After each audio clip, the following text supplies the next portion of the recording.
Hi, it's Ashley Latta here, speaking again from my hotel room in Sydney with a hoarse voice, so I do apologise. Just been delivering some courses, so I have done a bit of shouting and speaking.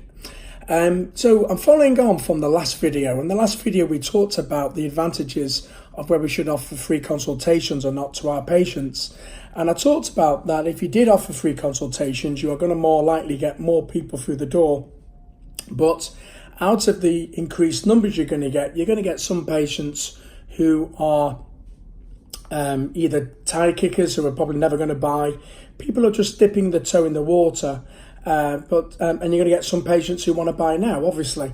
But the patients that are dipping their toe in the water, or they could be patients who are considering the treatment, but the problem they have isn't yet quite big enough yet to justify the investment of both time and money.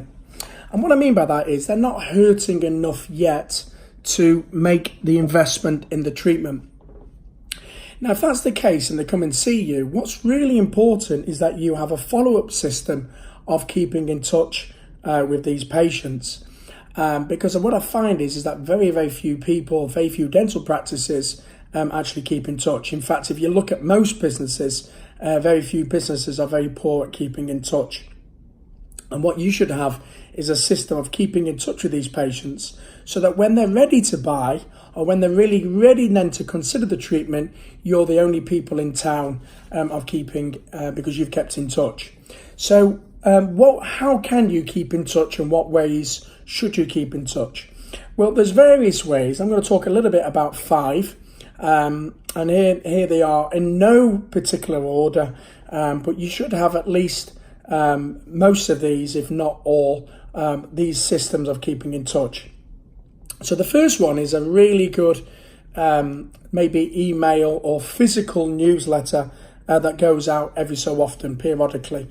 If you do an email newsletter, you could probably send it out once a month, and it's full of tips and ideas, maybe health tips, maybe pictures of a patient that's had some treatment done, maybe pictures of the week.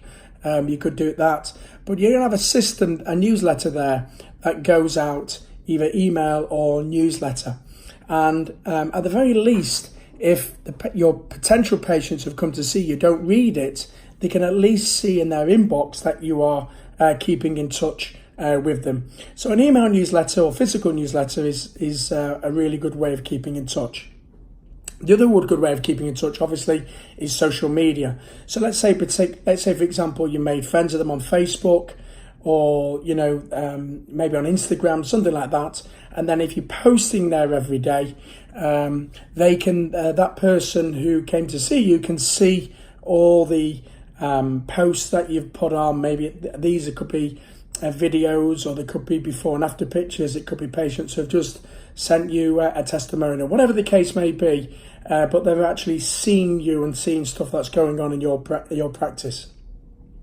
The third one is something physically in the post, and I strongly suggest that you do this periodically. You don't need to do it every week, but obviously maybe once every 2 months or 3 months, and that could be an invite to an open evening where they can come back. Maybe it's a voucher, maybe it's a special offer. If you have the orthodontic treatment done, we'll give you free teeth whitening as well, which has the offer must have an expiry date, so it gets them maybe to take action.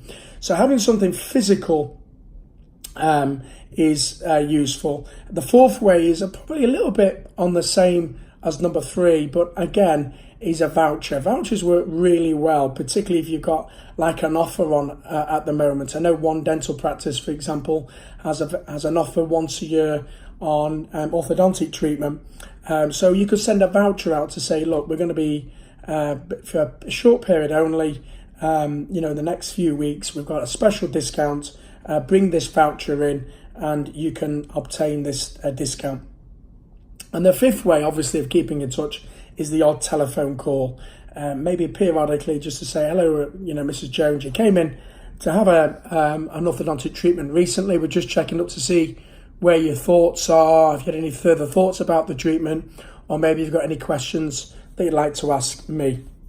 So there's 5 different ways of keeping in touch. You've got the email newsletter, you have social media, maybe you've got something physical that you send to them, a voucher, an open evening, and the odd telephone call. And if you do that every so often, it's systemized, then what you will find is that the patients who came to see you who were not yet ready to buy, you're more likely to get them back to your practice when they're ready to buy. That all makes sense. Hope this has been useful. I hope you got some good ideas from here. Please let me know what you think, and don't hesitate to contact me if we can help you further. Thanks very much.